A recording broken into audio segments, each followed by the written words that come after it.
This case began in Paris,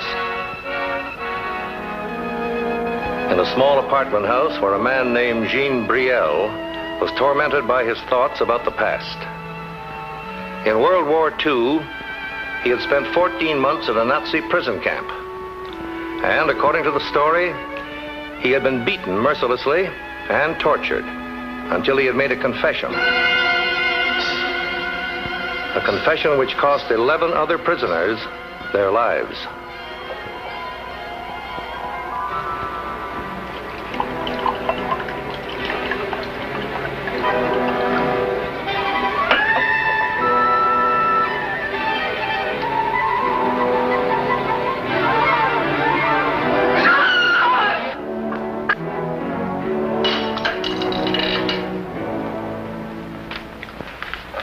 Among the law enforcement duties of this department are several not usually associated with the Treasury by the general public.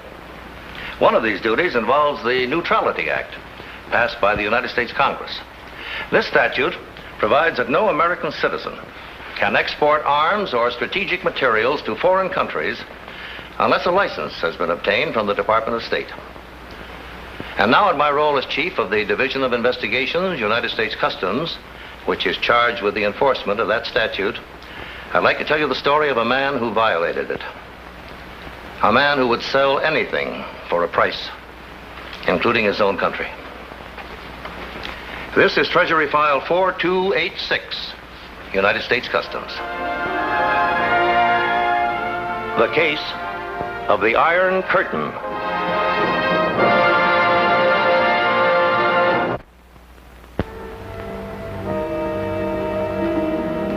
You should have let me die. If you died, would I want to live? There's no hope for me, Marie.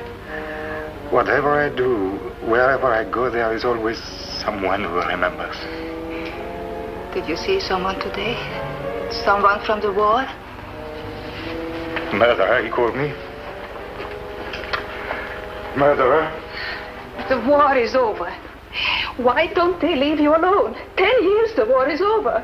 But only the guns are still. The men still go on. And there were so many men in that prison camp to remember what I did, Mary. I can never get away from them. Murderer, he called me.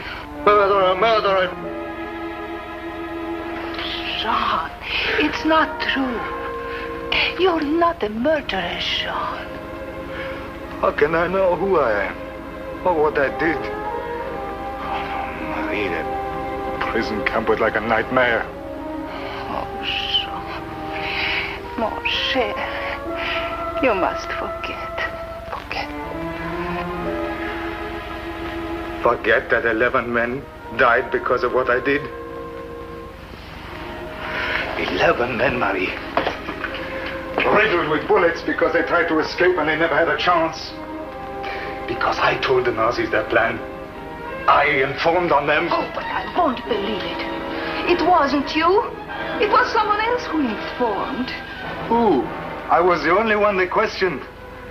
And for 3 days they had me in that room, torturing me, hammering at me till I was out of my mind. I had to tell them. I'll never believe that you did, Jean. I'll never...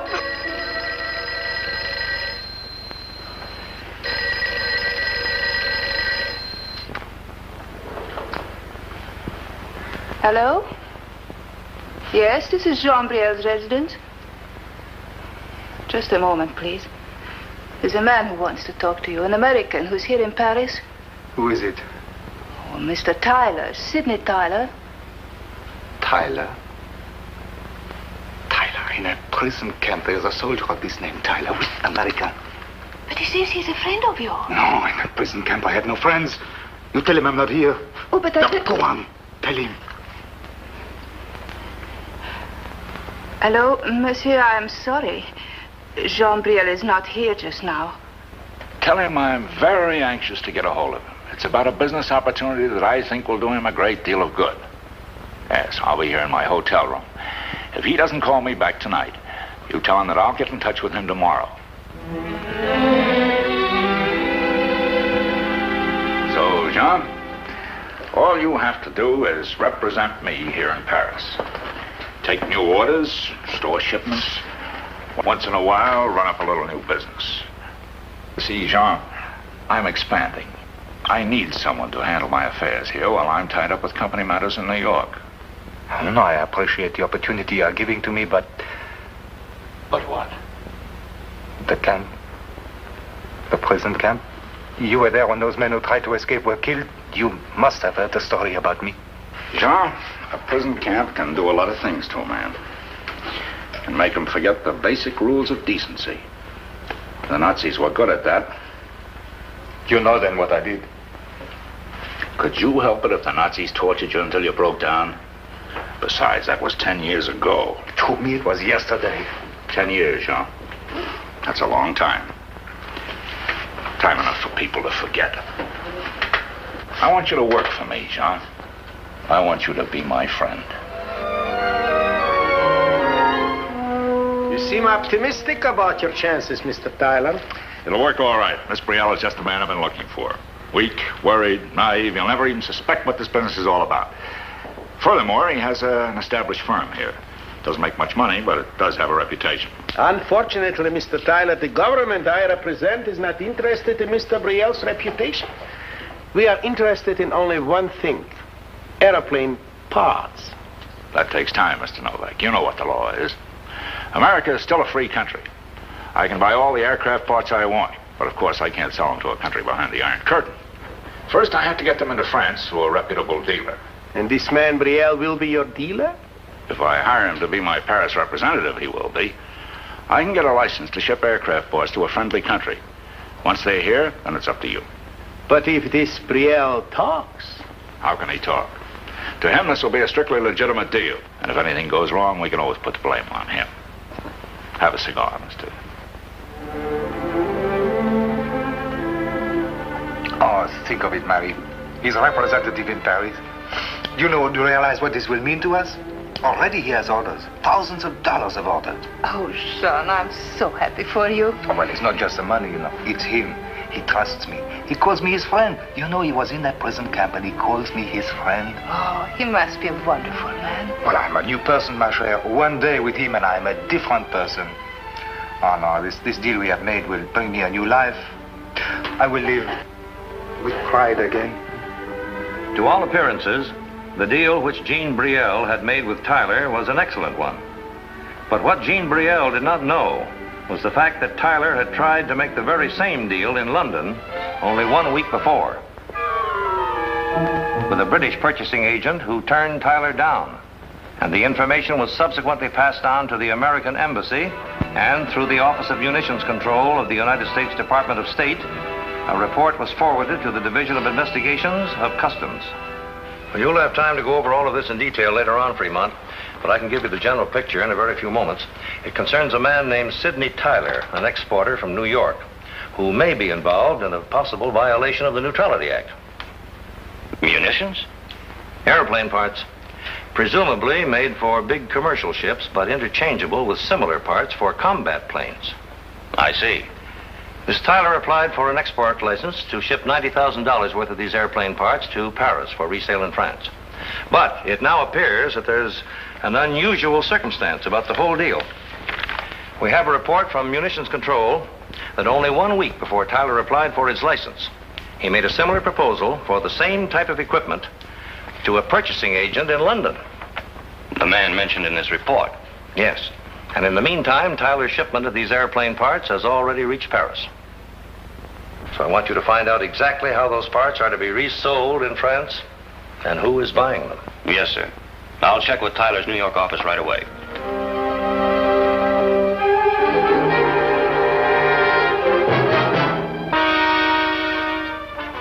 I don't understand why you wanted to question me, Mr. Fremont.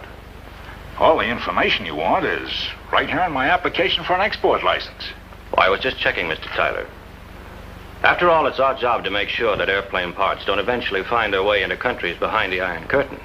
Oh, I understand that, Mr. Fremont. And so does my representative in Paris. You've done business with this man before, this Mr. Brielle? No, never actually done business with him, but I've known him for over 10 years. Has he actually resold any of these airplane parts that you sent in your shipment? Yes, as a matter of fact, he has.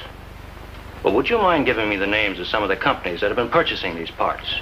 Well, I'm afraid you'll have to wait till Mr. Brielle sends that information to me, Mr. Fremont. I don't have it just now. Well, don't you remember the names of any of the companies? Don't you have records of the orders?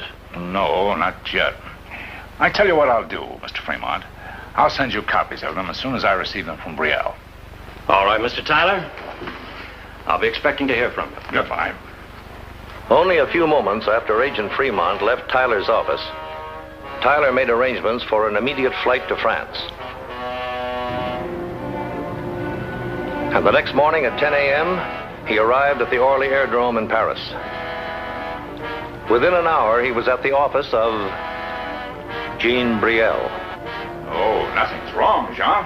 I just flew in to see how things were going. See how those orders for plane parts were coming along. You said on the telephone Tuesday that the Touraine Aircraft Company wanted to take the whole order. Their sales order come through yet? Oui, monsieur.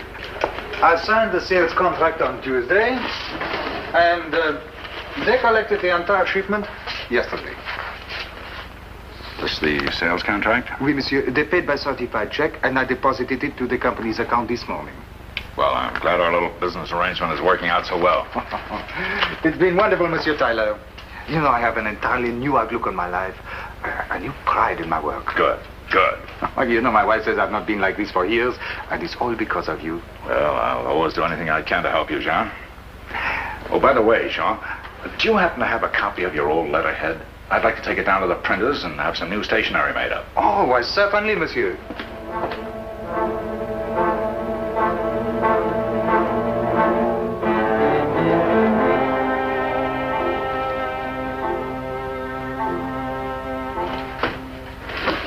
I probably won't be in again today, but I'll certainly drop by before I leave for New York. Meanwhile, I want to thank you, Jean, for the excellent job you've been doing. Oh. Thanks. Thank you, Monsieur Tyler. You're the best friend I ever had.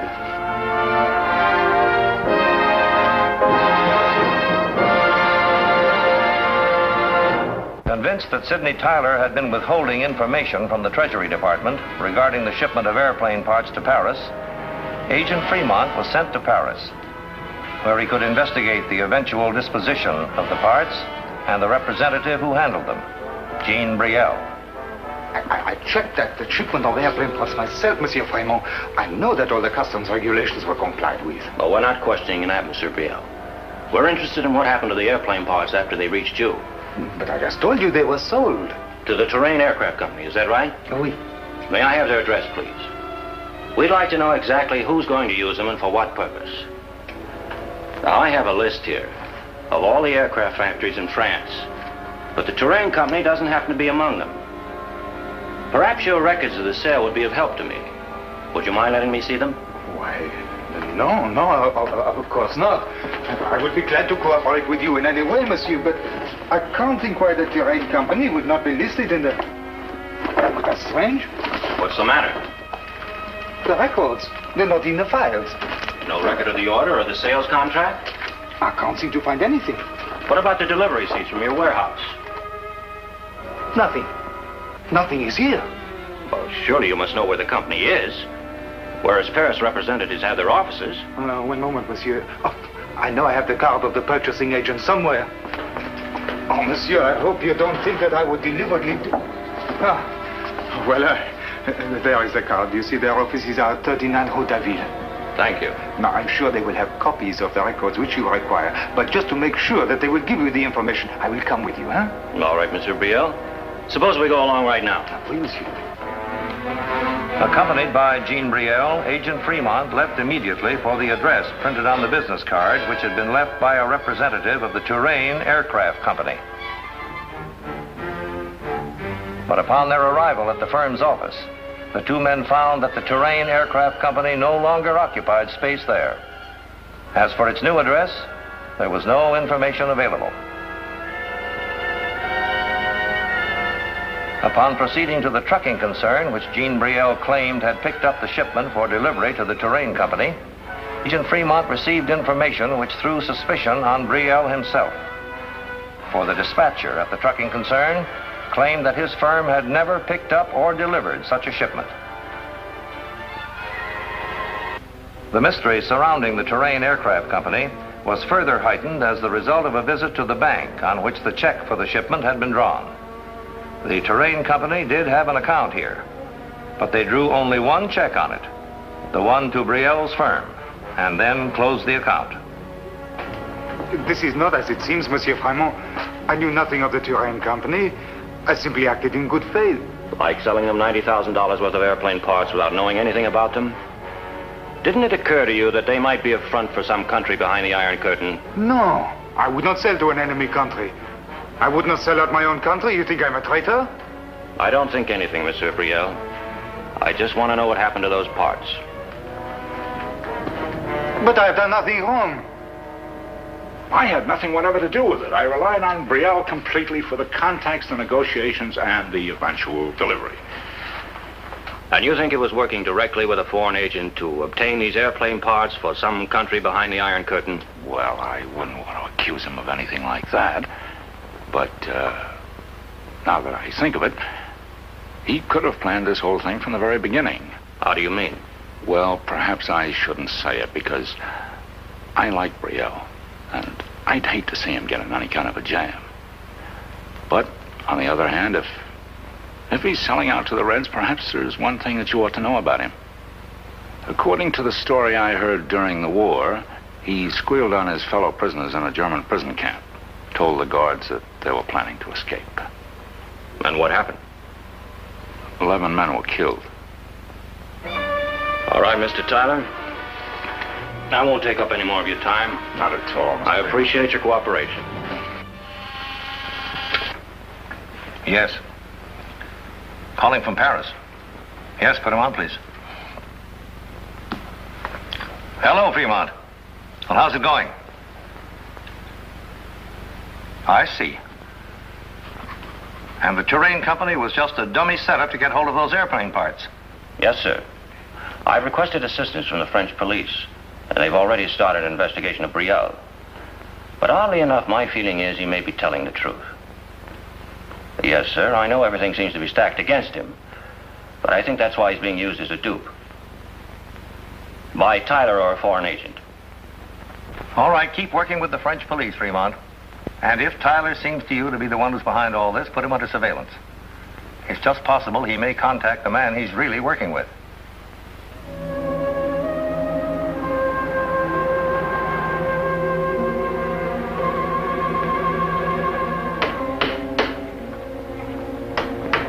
Shouldn't have come here. I've told you a dozen times never to come to this warehouse. If you want to contact me, leave a message at my hotel.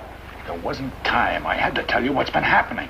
There's a Treasury man here in Paris investigating the whole case. If he ever finds out that this phony toy company is a mine for your outfit... Be quiet, will you? Tyler, it takes time to repack all these airplane parts. They have to recreate them and do it right so they'll pass the customs inspection at border. You've had them for 2 days. And who have I had to do the work? These men are not laborers. I have to use people I can trust. Now get out of here and leave us alone. Besides, you have nothing more to do with this deal. You have been paid, and we have received the shipment. The rest is up to me. Except for one thing. I have to make sure that I'm not caught. If you are caught or not, this is your affair, not mine. Now go on.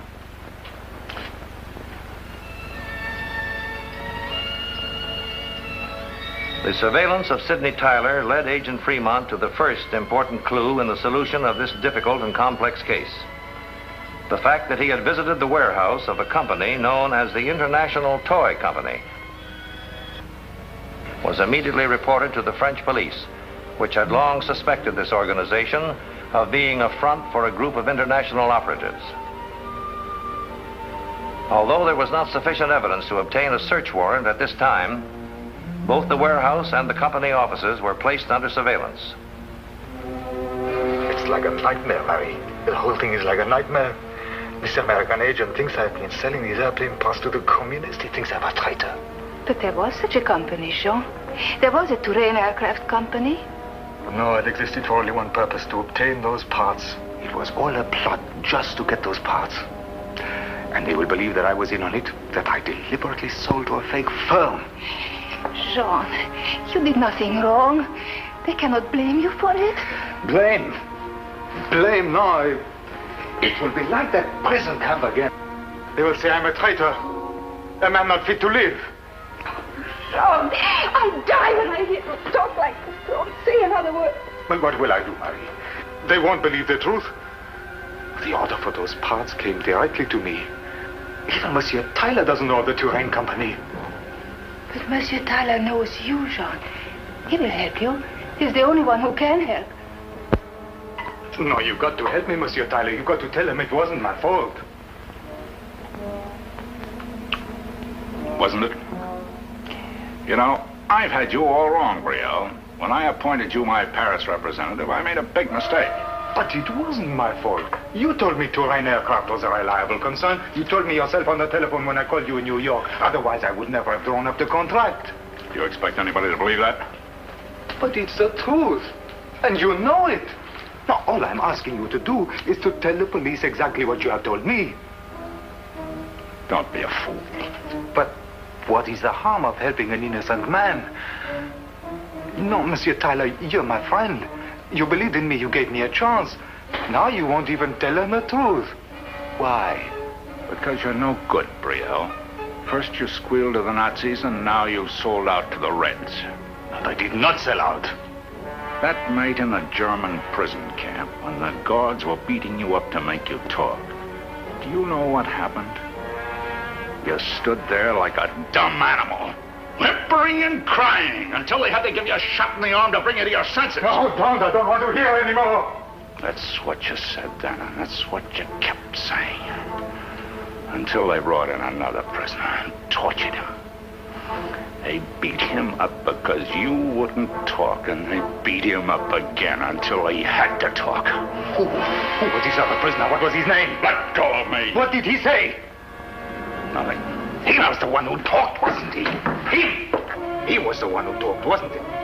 Him, not me, this other prisoner. My throat! My throat! You tell me it was him, it was this other prisoner. Yes, it was him.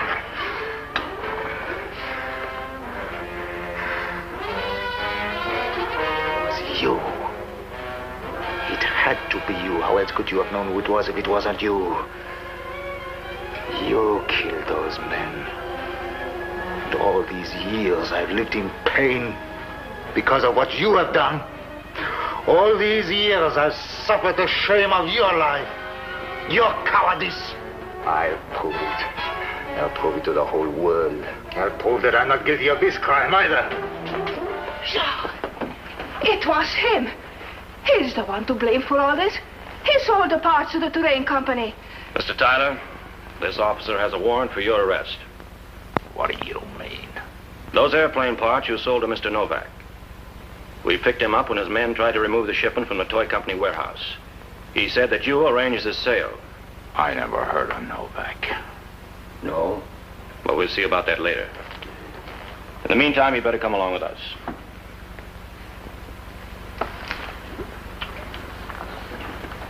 You better come along too, Mr. Brielle. We'll need you for questioning. Oui, monsieur, of course. Oh, Marie, what I have to tell you. What I have to tell you.